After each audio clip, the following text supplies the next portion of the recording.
This is the creature, created by Victor Frankenstein.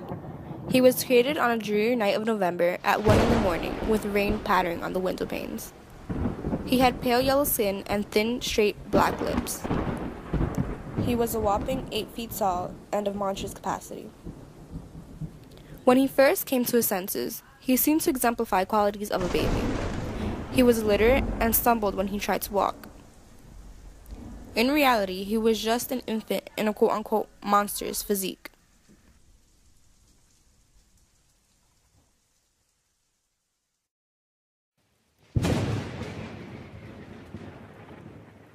But Victor Frankenstein thought the contrary. Frankenstein thought that the creature was a hideous abomination.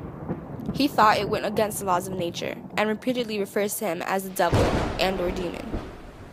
"Devil," I exclaimed, "do you dare approach me? Wretched devil."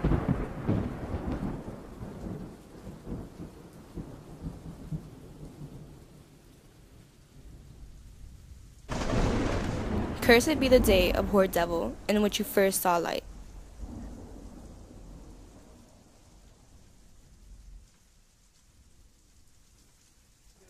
But the devil eluded my grasp.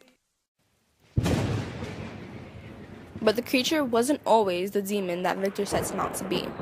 He was living in a wonderland filled with sweet and innocence, where no one can do harm. He was appreciative of the little things, such as the warmth of the sun on a cold winter's day.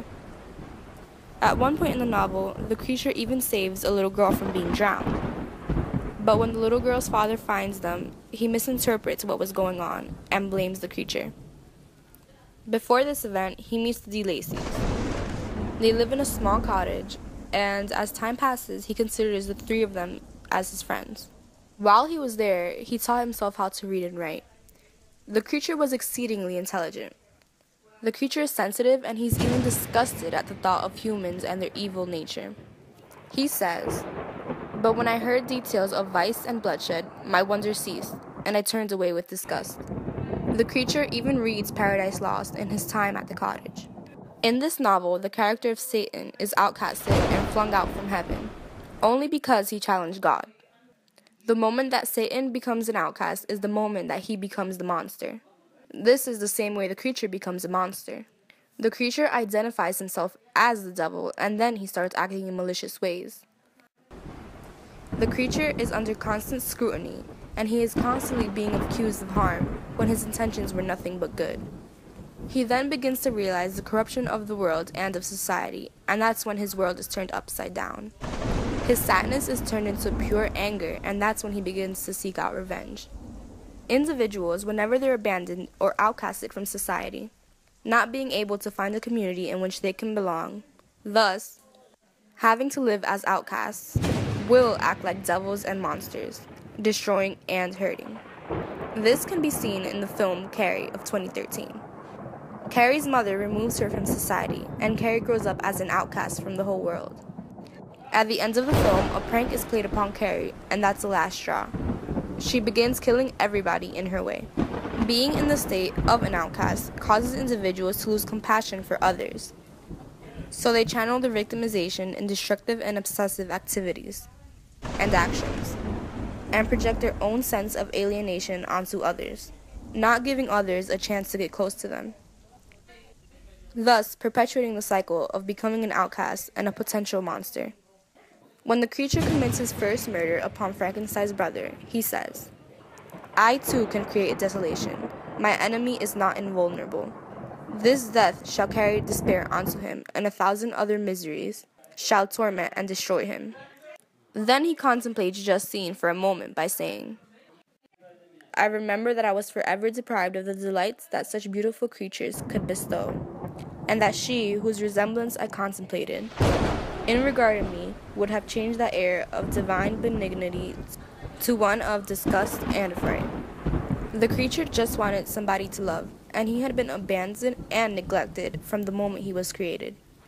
His one connection to humans, Victor Frankenstein, the one who was supposed to nurture him, abandoned and neglected him, and ran away in fright. The creature just wanted to be happy. Thus, he asked his creator, Victor Frankenstein, to make him a companion. But when Victor Frankenstein backs out of his offer, the creature becomes angry. He threatens Victor and says he'll be with him on his wedding night. That night, he murders Elizabeth and gets the ultimate revenge on Victor. Ultimately, the creature's loneliness and sense of neglection led to the demise of all these people.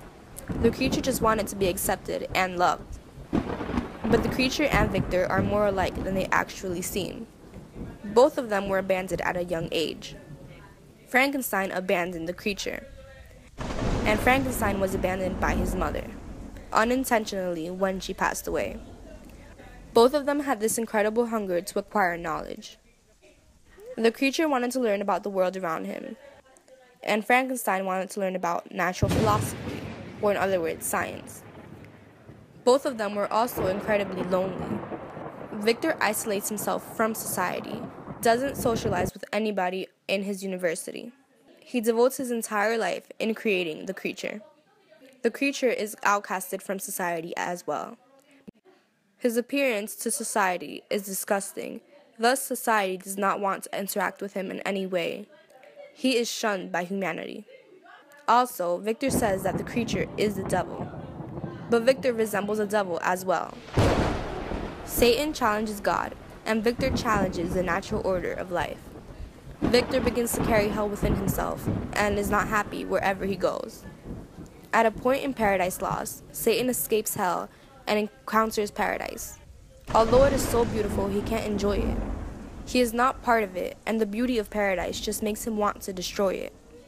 This is just like Victor when he wants to destroy the creation he made. In the end, you can see how similar they actually are.